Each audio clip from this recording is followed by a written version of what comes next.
Listen, I'm just going to say this as lovingly as I can. Mathews finally made a mission bow that doesn't suck. I'm not gonna lie, I'm actually just as excited about this bow from Mathews Mission. Let's just call it what it is. It's a mid-price Mathews bow. I am almost as excited about this bow as I am the Arc 34. This is what Mission used to be. And for many of you who would have no clue what I'm talking about, Mathews used to use Mission as their way to regurgitate older flagship bow parts into new bows. So they used to take their older single cams, they used to rebrand them as Mission. They'd sell them for like $500, $600, $700, and you get a flagship level bow from like, 7, 8 years ago as a Mission bow, right, as a mid-price bow. This is not that.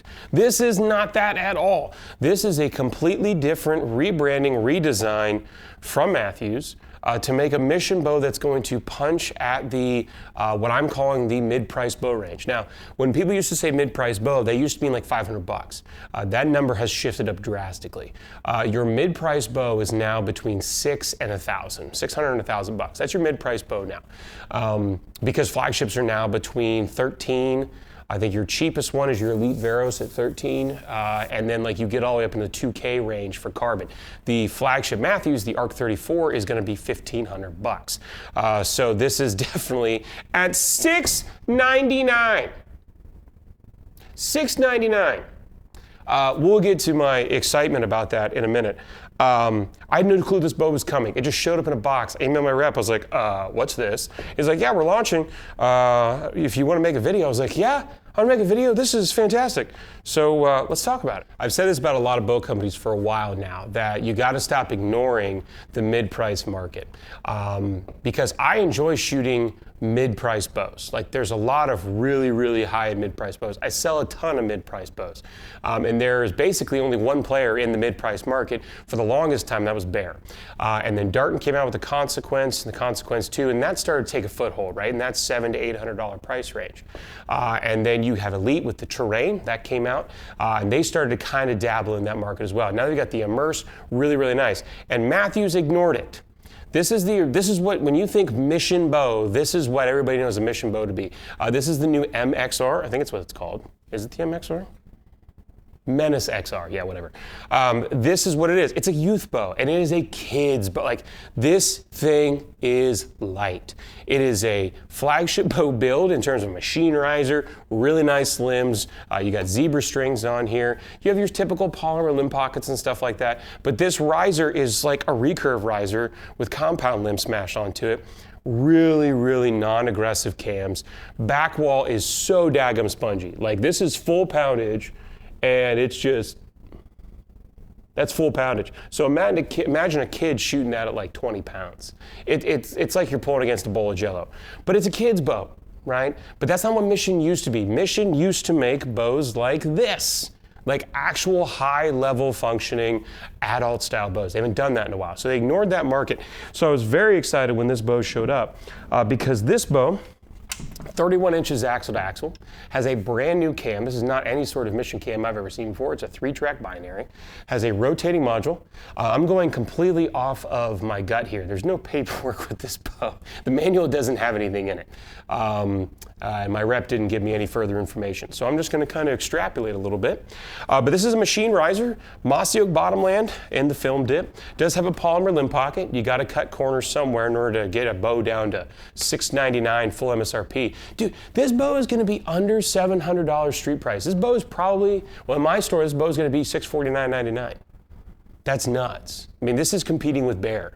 Right? I never thought I would ever say that Mathews is making a bow that competes with the high-end Bear or the upper mid Bear. That's really impressive. This looks like a Gordon glass limb, like one of their older style, again, going back to what Mission used to be, older style, high tier limb. The limb angle is not extreme, right? But I can tell you, we're going to shoot it over here in a minute. There is zero vibration with this bow. None. Kaput. Finito. I'm very shocked. I'm very surprised. Pardon the pun. I'm very surprised because this riser is like straight as an arrow. It looks like Looks like an old PSC riser, like the Dominator or the old Supra and stuff like that. It's like how just straight it is. You have the ability to do a front bar only, not shocking. I do wish though, they have it, it's nice and flat back here. You could have put a second hole, even if it was just drilled and tapped, no bushing. There is obviously no integration features on this bow, not shocking being in a mid-price. Although Mathews, I'm kind of surprised they didn't want to do that. I sell a ton of integrate rests for the upper level Mathews, and it wouldn't shock me if a guy got this bow for his son or a teenager wanted to get into it. They don't buy the flagship bow, they save $700. And they have a little bit extra money left over, they could buy the fancy integrated rest or a fancy integrated sight or a pick mount at least. But Mathews just hated the pick mount. They do not want to pay a patent for that. So I guess it's not that surprising. You have zebra strings. And I know everybody's going to say, oh, zebra strings are trash. They're not. I used to put them on my competition bows back when I shot Athens when they were still around because it was cheaper at the time just to buy those as backup sets. And actually, I shot them at Lancaster. I shot them in the IBO national events, podium twice with them. So they're good strings. You have a standard cable slide, but it has rollers on the back, so that's kind of cute, I guess. I haven't seen that outside of like the Saunders Hyperglide or Hyperslide, whatever it used to be. That used to be a rage back before roller cable guards were a thing. You have a rotating module, big flat cable stop here. The back wall on this bow is tremendous. It also has, like, for lack of a better term, ears. So when that cable hits the middle of this module, it can't pop off. So when you get a youth bow, and it's so spongy and there's not a whole lot of weight on the cables, sometimes a kid could reef it and it'll pull past the module and it'll pop. Now, it won't lock up the bow on a cable stop bow like this. It won't lock it up on a youth bow, but it is annoying, and of course it rubs the side of the cable, could damage it prematurely, and usually with a kid bow you're not paying attention to stuff like that, and it could damage it and break or something terrible like that. The module is plastic. Little bit of a disappointment there. I'd rather, have it be a $50 increase probably in the module cost and charge $50 more for this bow and have metal modules, but okay. I mean, Glock pistols are made out of polymer. I guess they're all right. Totally different 3-track binary cam system than I've ever seen before. The module is on the far side, away from the shooter. That's interesting. Obviously, of course, you have the string track. And then the other control side of the control cable is in this, like, I don't know how to describe it. I need to hide my face here. It's like behind the cable. Like it doesn't run in a straight track. You see that it like crosses over and tucks behind it. It's kind of odd.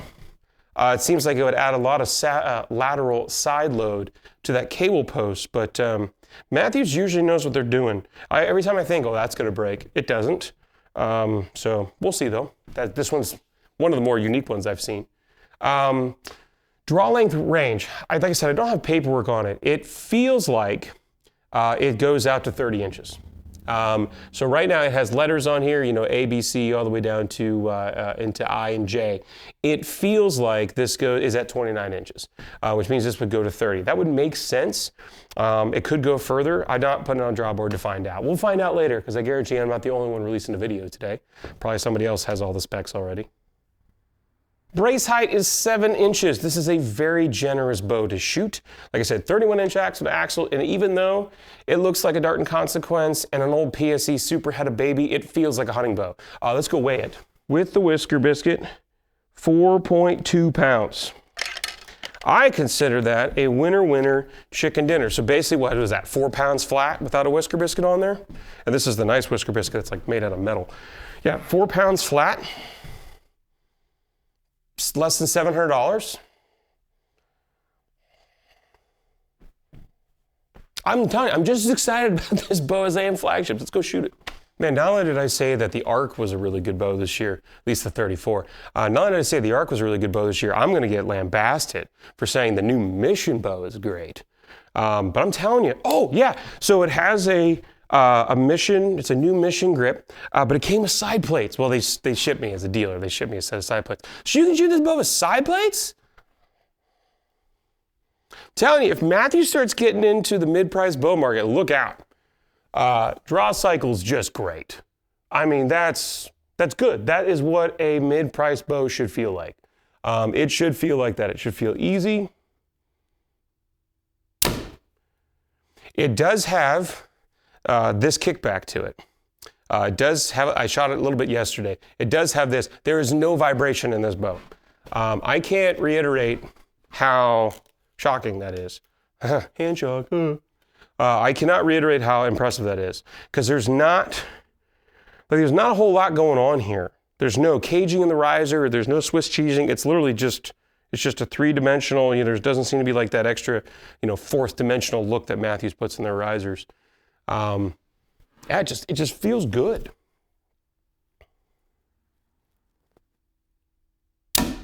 It does have this kick out though. There's another popular bow in this price point from a company that rhymes with fartin'.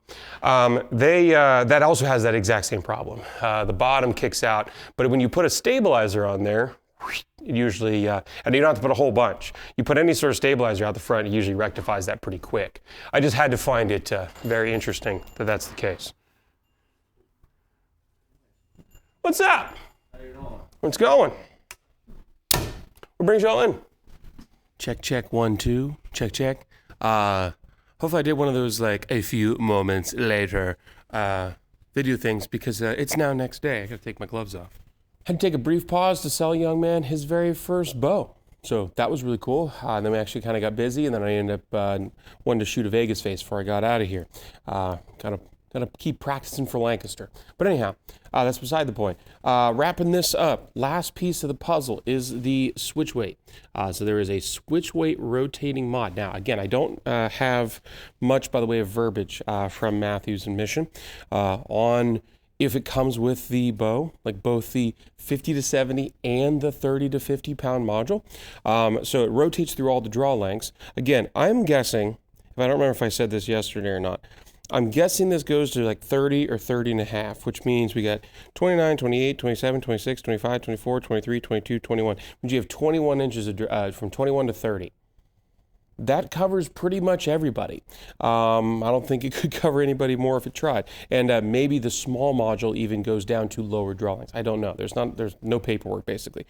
But it's a switch weight rotating module. Step in the right direction here, Mathews. I really hope you take that to heart when it comes to your flagship bows. I doubt it, but a guy can dream, right?